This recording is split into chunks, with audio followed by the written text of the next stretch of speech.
Hi hello welcome to news at Telugu channel. This is Paritala Murthy. So మనం చెప్పిన predictions అన్ని almost right అవుతున్నాయి. 80%కి వెళ్ళిపోయింది మన ప్రిడిక్షన్ రేటు. కొంచెం ఏదో అక్కడక్కడ పోయినాయి తప్ప 4-5 మ్యాచ్లు అయితే అన్ని మ్యాచ్లు ప్రిడిక్షన్ అనేది రైట్ అవుతుంది. మనం ఎక్కడ కూడా ఏ టెలిగ్రామ్ ఛానల్ ఏ ఇన్స్టాగ్రామ్ పేజీ ఏది ఇవ్వట్లేదు. ఇక్కడే ప్రిడిక్షన్ అనేది చెప్పేస్తాం ఓవరాల్ గా. సో ఆ ప్రిడిక్షన్ మీదే స్టిక్ అనే ఉంటాం తప్ప అసమానం మారుస్తూ పోతే ఏముంది, వీళ్ళు గెలుస్తా పోతే వాళ్ళు గెలుస్తారు, వాళ్ళు గెలవకపోతే వీళ్ళు గెలుస్తారు. ఎవరో ఒకళ్ళైతే గెలుస్తారు కదా, అది అందరికీ తెలిసిందే. బట్ పర్ఫెక్ట్ ప్రిడిక్షన్ అనేది సో మ్యాచ్ కి బిఫోర్ అంటే ప్లేయింగ్ 11 లేకుండా కరెక్ట్ గా మనకి పిచ్ రిపోర్ట్ కండిషన్స్ వచ్చిన తర్వాత నేను వీడియో చేస్తున్నాను. సో ప్లేయింగ్ 11 అనేది ఆ టాస్ కి బిఫోరే మనకు తెలుస్తుంది. సో దాన్ని బట్టి డ్రీమ్ 11 ప్లేయర్స్ 1-2 చేంజెస్ ఉంటే చేసుకోండి. అదర్వైజ్ ఇప్పటి వరకు నేను చెప్పిన dream 11 pickup players excellent points సాధించారు. కావాలంటే మీరు నా ప్రీవియస్ వీడియోస్ డిస్క్రిప్షన్ లింక్స్ చూడండి. ఎక్సలెంట్ అంటే ఎక్సలెంట్ ట్రాక్ రికార్డ్ ఉంటుంది ఏది పికప్ ప్లేయర్స్ లో మాత్రం. సో మీకు అందులో సందేహం వద్దు, పికప్ ప్లేయర్స్ మాత్రం పర్ఫెక్ట్ గా చెప్తా. అయితే అది ప్రిడిక్షన్ అంటారా, అప్పుడప్పుడు అది పోతూ ఉంటుంది. బట్ నన్ను నమ్ముకుని మాత్రం మీరు బెట్టింగ్లని యాప్లని వాటి జోలికి పోవద్దు. ఇది కేవలం నేను మీ అవగాహన కోసం మాత్రమే చేస్తున్నాను. సో ఈ రోజు ఎల్ఎస్జి వర్సెస్ డిసి మ్యాచ్ ఉంది. సో పిచ్ కండిషన్ ఏంటి, విన్నింగ్ మీటర్ ఏంటి అని తెలుసుకుందాం. ఫస్ట్ డీసీకి ఉన్న ప్రాబ్లం తెలుసుకుందాం. డీసీ ఏంటంటే బౌలింగ్ డిపార్ట్మెంట్ బలంగా ఉన్నా కూడా విపరీతమైన రన్స్ ఇచ్చేస్తున్నారు. అంటే కంట్రోలింగ్ లేదు. 240, 270 ఈ రేంజ్ లో రన్స్ ఇచ్చేస్తున్నారంటే బౌలర్స్, ఒక్క బౌలర్ కూడా ఆ బాధ్యత తీసుకుని నడిపించే బౌలర్ లేడు. అంటే కంట్రోల్ చేసి ఇప్పుడు ఒక రేంజ్ లో వెళ్ళిపోతున్నాయి రన్స్. సో ఒక్క ఓవర్ కాకపోయినా ఒక్క ఓవర్ అయినా కంట్రోల్ అవ్వాలి కదా, కంట్రోలింగ్ అనేది చేయలేకపోతున్నారు. సో ఫీల్డ్ సెట్టింగ్, సో వెంట వెంటనే బాల్ కి ఇప్పుడు ఫైన్ లెగ్ అప్ పెట్టారు అనుకోండి, ఫైన్ లెగ్ అప్ పై నుంచి షాట్ కొడితే ఫైన్ లెగ్ ని దూరం పంపించేస్తున్నాడు రిషబ్. మళ్ళా షార్ట్ థర్డ్ మ్యాన్ పెట్టుకుంటున్నాడు. మళ్ళీ షార్ట్ థర్డ్ మ్యాన్ మీద కట్ షాట్ కొట్టాడు అనుకో, మళ్ళీ షార్ట్ థర్డ్ మ్యాన్ బ్యాక్ పంపించేస్తాడు, మెడాన్ ముందుకు పెట్టేసుకుంటాడు.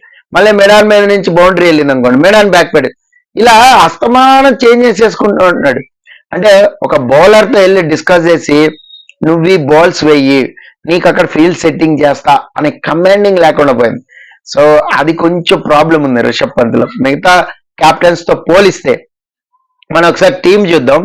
సో నాకు తెలిసి ఎన్రిక్ నోకియాని కొంచెం పక్కన పెడితే ఎన్రిచ్ నోకియాని సో బాగుంటుందని అనుకుంటున్నా. రిచర్డ్సన్ తీసుకుని జే రిచర్డ్సన్ ని ఆ ఒక్క చేంజ్ అయితే చేయొచ్చు. Prithvi Shaw, David Warner, Mitchell Marsh, Rishabh Pant, Tristan Stubbs ఇక్కడ వరకు బ్యాటింగ్ ఆర్డర్ చాలా బాగుంది. బట్ ఏంటంటే ఫినిషర్ రోల్ వచ్చేసరికి రిషబ్ పంత్ అంతగా లాంగ్ ఇన్నింగ్స్ అనేది చేయలేకపోతున్నాడు. స్టబ్స్ కి ఎక్కువ భారం పడిపోతుంది. సో నాన్ స్ట్రైక్ ఎండ్ లోనే ఎక్కువ ఉండిపోతున్నాడు స్ట్రైక్ రొటేట్ చేసుకుంటూ. అవతల వైపుకి వచ్చి స్ట్రైక్ రొటేట్ ఇవ్వట్లో డాట్ బాల్స్ పడిపోతుంది. సో అక్కడ మీకు రన్ రేట్ అనేది పెరిగిపోతుంది. 14 కొట్టాల్సి వస్తుంది, ఓవర్కి 15 కొట్టాల్సి వస్తుంది. అక్కడ ఏమి చేయలేని పరిస్థితి వచ్చేస్తుంది. లాస్ట్ 2-3 ఓవర్స్ కంపల్సరీ బౌండరీస్ కొట్టాల్సి వస్తుంది. సో ఇక్కడ వరకు బ్యాటింగ్ ఆర్డర్ బాగున్నా కూడా సో అక్కడ తడబడుతుంది. దాంతో ఏంటంటే అక్షర్ పటేల్ మనకి ప్రీవియస్ ఐపీఎల్స్ ఆడినంత స్ట్రోక్స్ అయితే ఆడట్లా. అక్షర్ పటేల్ అయితే ఫామ్ లో లేడు. సో అక్కడ వరకు అయితే కొంచెం ప్రాబ్లమే ఉంది. తర్వాత కుల్దీప్ యాదవ్ ఈ రోజు వచ్చే అవకాశం ఉంటుంది. సో లలిత్ యాదవ్ మేబీ ఆడకపోవచ్చు. ఇషాంత్ శర్మ, ఖలీల్ అహ్మద్, అలాగే ముఖేష్ కుమార్. సో ఇది ప్లేయింగ్ 11 అయితే ఇది ఉంటుంది. అభిషేక్ పోరాల్ ఇంపాక్ట్ ప్లేయర్ వస్తాడా లేదా జేక్ ఫ్రాసర్ తెచ్చుకుంటారు. ఫ్రాసర్ తెచ్చుకుంటే మాత్రం చాలా బాగుంటది. ఎందుకంటే ఈ స్టబ్స్ కి కరెక్ట్ గా ఫ్రాసర్ వస్తే ఏంటంటే వాళ్ళిద్దరూ ఆ భుజాల మీద వేసుకుంటారు. ఇప్పుడు సన్ రైజర్స్ లో చూడండి మనకి క్లాస్ అలా భుజాల మీద వేసుకుని ఆడుతున్నాడు, భారీ హిట్టింగ్ కొడితే అయిపోయినట్టే మ్యాచ్ అన్నట్టుంది కదా. అలాగే ఫ్రాసర్ వస్తే వీళ్ళకి కూడా సో ఒక బలం అనేది వస్తుంది. అప్పుడు ఓవర్సీస్ ప్లేయర్ ని ఒకరిని కూర్చోబెట్టాల్సి వస్తుంది. లేదా అందుకని ఇంపాక్ట్ ప్లేయర్ కింద తెచ్చుకున్నారు అనుకోండి, లెవెల్ అయిపోతుంది టీమ్. సో నేను అనుకుంటున్నాను ఇది. అయితే ఈ పిచ్ లో ఏంటి ఎలా ఉంది అనేది చూద్దాం. అలాగే ఎల్ఎస్జి లో చూసినట్లయితే మేబీ చేంజెస్ ఏమి చేయకపోవచ్చు అని నేను అనుకుంటున్నాను.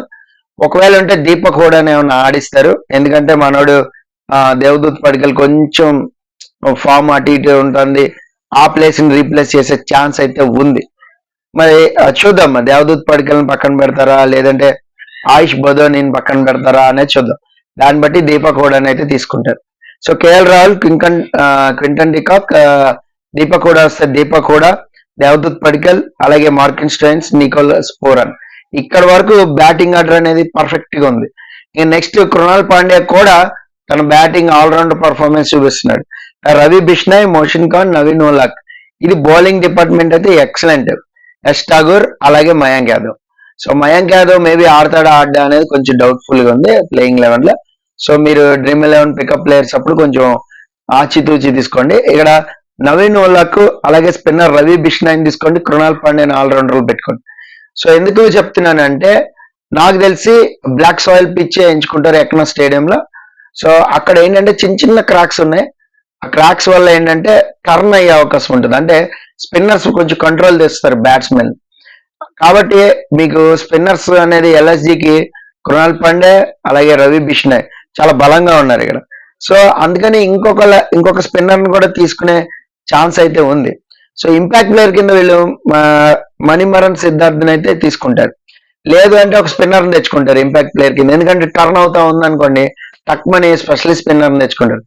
అలాగే మీకు డీసీలో కూడా అది ఉంది. కుల్దీప్ యాదవ్ టర్న్ ఖచ్చితంగా తిప్పేస్తాడు, ఇవాళ ఆడతాడు డీసీలో. ఆ టర్న్ అనేది మనోడు బ్రహ్మాండంగా చేయగలుగుతాడు.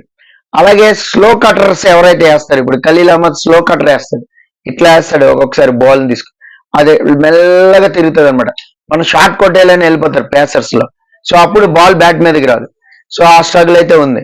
సో పిచ్ కండిషన్ అయితే అది టాస్ గెలిస్తే ఫస్ట్ బ్యాటింగ్ తీసుకుంటారు ఎవరైనా కూడా. ఎందుకంటే 170, 180 రన్స్ కొట్టేస్తే హ్యాపీగా డిపెండ్ చేయొచ్చు ఎవరైనా కూడా. ఈవెన్ ఢిల్లీ కూడా, ఢిల్లీ బౌలర్స్ చాలా ఎక్స్పెన్సివ్ ఉన్నాయి కదా, కానీ ఢిల్లీ వాళ్ళు కూడా ఎల్ఎస్జీని కంట్రోల్ చేయగలుగుతారు. ఎందుకంటే బికాస్ ఆఫ్ కుల్దీప్ యాదవ్, అక్షర్ పటేల్ వీళ్ళిద్దరు కూడా బ్రహ్మాండం కంట్రోల్ చేస్తారు. ఇవాళ డౌట్ లేదు. కుల్దీప్ యాదవ్ అయితే వికెట్ టేకింగ్ పడే ఛాన్సెస్ కూడా ఉన్నాయి.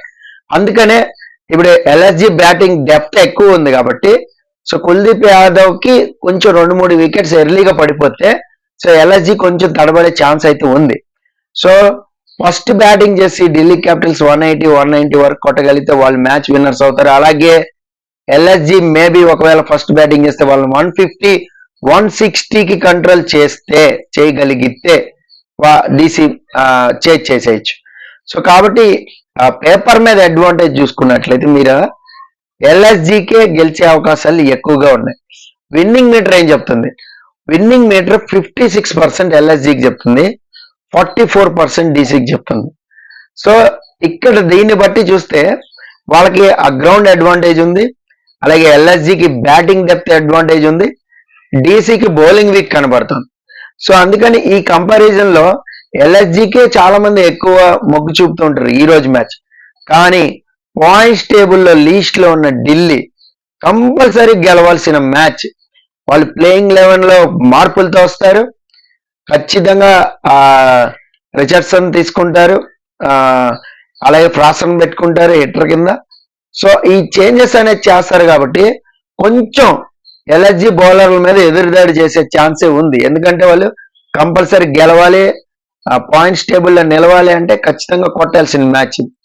సో నా ప్రిడిక్షన్ ఏంటి అంటే ఢిల్లీ క్యాపిటల్స్ గెలిచే ఛాన్సెస్ ఉంది అని నేను అనుకుంటున్నా. It's a complete guess work, reverse అనుకోండి, మీరు ఏదైనా అనుకోండి. ఈ రోజు ఎందుకనో నాకు ఢిల్లీ క్యాపిటల్స్ గెలుస్తారని అయితే అనిపిస్తుంది. ఎల్ఎస్జికి పేపర్ బలం ఉంది, బ్యాటింగ్ బలం ఉంది, అలాగే బౌలింగ్ డిపార్ట్మెంట్ బాగుంది.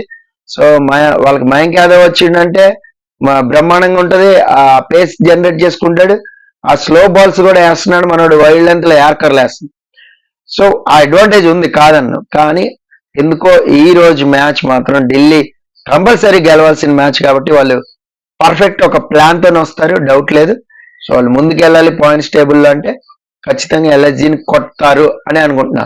ప్రీవియస్ రికార్డ్స్ అవన్నీ పక్కన పెట్టండి, ఇంతవరకు గెలవలేదు కదండి డీసీ, ఎల్ఎస్జీ మీద 3 మ్యాచ్లు ఆడింది, మరి ఎలా చెప్తారు ఏంటి, ఇవన్నీ పక్కన పడేయండి. ఢిల్లీ క్యాపిటల్స్ గెలిచే ఛాన్స్ ఉంటుందని నేను అనుకుంటున్నా.